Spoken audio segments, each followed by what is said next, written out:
आपली कुकर्मे लपवण्यासाठी गौरव कटियार वय 29 याने आपली पत्नी दीक्षा गंगावर वय 27 हिला दक्षिण गोव्यातील काब द राम येथील समुद्रकिनारी नेऊन नंतर तिला बुडवून तिचा कायमचा काटा काढला। दीक्षाचा पती गौरव कटियार याच्या मनाविरुद्ध जाऊन त्याच्या घरच्यांनी हे लग्न लावून दिले होते। त्यामुळे लग्न झालेल्या दिवसापासून त्याचे आपल्या पत्नीशी पटत नव्हते। त्यामुळेच दीक्षा लग्न झाल्यानंतर लगेच आपल्या माहेरी राहायला गेली होती। दीक्षाच्या पतीचे लग्न होण्यापूर्वीच चेन्नईच्या एका युवतीशी प्रेमसंबंध जुळले होते। मात्र हे संबंध त्याच्या घरच्यांना पसंत नव्हते। त्यामुळेच त्याचे 1.5 वर्षांपूर्वी त्याच्या घरच्यांनी दीक्षाशी लग्न लावून दिले। मात्र हे लग्न होऊनही गौरव दीक्षाशी जुळवून घेऊ शकला नाही। दिनांक 19 जानेवारी 2024 वार शुक्रवार या दिवशी दुपारी 3:45च्या दरम्यान खुनाची घटना घडली होती। गौरव हा मूळचा उत्तर प्रदेश राज्यातील लखनौ येथील आहे।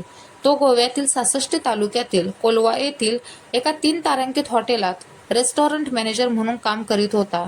जरी त्याचे 1.5 वर्षापूर्वी दीक्षाशी लग्न झाले असले तरीही तो तिला घेऊन कधीच गोव्यात आला नव्हता।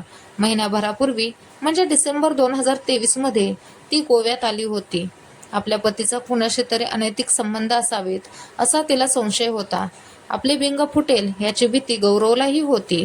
शुक्रवारी दिनांक 19 जानेवारीला त्यांनी ॲक्टिवा दुचाकी भाड्याने घेतली। त्यावर दीक्षाला बसवून तो काब द राम समुद्र किनाऱ्यावर आला। हा किनारा खडकाळ आहे। एका खडकाच्या ठिकाणी तो तिला घेऊन गेला। दोघे किनाऱ्यावर बसलेले असताना त्यांच्यात वाद सुरू झाला। यावेळी किनाऱ्यावर काही पर्यटकही होते। ते सेल्फी घेत होते। काही वेळानंतर गौरव हा एकटाच बाहेर आला। त्यावेळी त्याच्या समवेत दीक्षा नव्हती। तो सरळ चालत बाहेर येत असताना काही मिनिटातच दीक्षाचा मृतदेह समुद्राच्या पाण्यात तरंगू लागला।